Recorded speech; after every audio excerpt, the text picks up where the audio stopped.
Personne ne se marie pour souffrir. Et les personnes qui souffrent sont celles qui se sont mariées pour être heureuses. Je reprends. Personne ne se marie pour souffrir, mais celles qui souffrent, ce sont celles qui sont mariées pour être heureuses. Ceux qui se marient pour rendre heureux souffrent difficilement. Parce qu'elles ont conscience, ces personnes, de s'investir dans la vie des autres, de donner aux autres, d'apporter aux autres. Mais quand vous êtes là et que vous ne voulez que être heureux, vous ne cherchez que ce qui vous plaît. Et c'est ça. Parce que tu as épousé cet homme parce qu'il avait un peu. La Bible dit qu'il a reconnu le faible au bras de l'Éternel. Qui a reconnu. C'est-à-dire, même dans le choix de ton conjoint, il faut faire attention. Dieu peut t'envoyer un roi en statut d'esclave, affranchi. Il n'est pas encore dans sa royauté. Mais ce n'est pas parce qu'il n'est pas encore dans sa royauté qu'il n'est pas un roi. Donc le discernement, en collaboration avec la voix de Dieu, te permettra de saisir le roi avant que toutes les prédatrices ne tombent sur lui quand sa royauté sera visible. Je vous dis ce que je sais en tant que pasteur. Quand les hommes riches viennent à l'église et qui sont célibataires, ça crée beaucoup de problèmes. Vous commencez à avoir des soeurs, commencez à faire des offrandes, vous voyez les démarches changent. Et puis, s'il est de ce côté, les mêmes soeurs, elles vont aller du même côté parce qu'il faut qu'elles tournent du côté. Ce sont des choses qu'on voit à l'église. Mais tout ça, c'est parce que les gens sont charnés. Amen. Les gens demandent, mais comment est-ce que je vois? Mais il faut dire, je suis pasteur. Je vois clair. Parce que je vois clair. Je vois tellement clair, frères et sœurs. Amen. Alléluia. Mais c'est important de rester focalisé. D'accord? Restez focalisé. Ce que Dieu a pour toi est pour toi. Et Dieu te réserve quelque chose qui est à toi. Donc ça ne sert à rien de paniquer. Ça ne sert à rien de trembler. Ne pas l'impression que si cet homme t'a échappé, la vie t'échappe. Non! Dieu a quelque chose pour toi. Souvent Dieu te délivre de la personne qui est venue pour te détruire. Il faut juste faire confiance en Dieu. Mesdames, écoutez-moi très bien. Ton besoin affectif, ton besoin, c'est l'affection.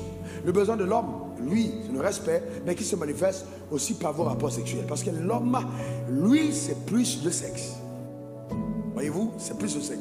La femme, c'est plus affectif.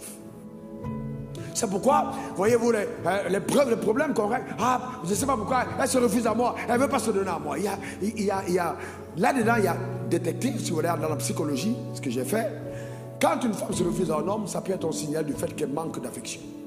Et elle a l'impression d'être violée toutes les nuits. Et souvent quand elle pleure, tu penses que c'est parce qu'elle a un plaisir. Elle pleure parce qu'elle souffre. Elle n'est pas entendue. Et tu es tellement brutal qu'elle ne sait pas comment faire pour dire qu'elle est misérable. C'est pas parce que tu es sur elle que tu es en elle.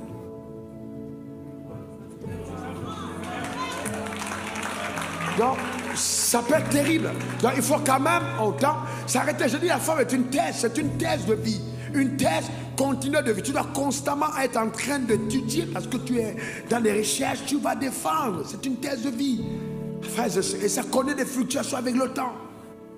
Et ça peut aussi signaler que, en fait, ce n'est que ton moment où toi seul trouves ton plaisir.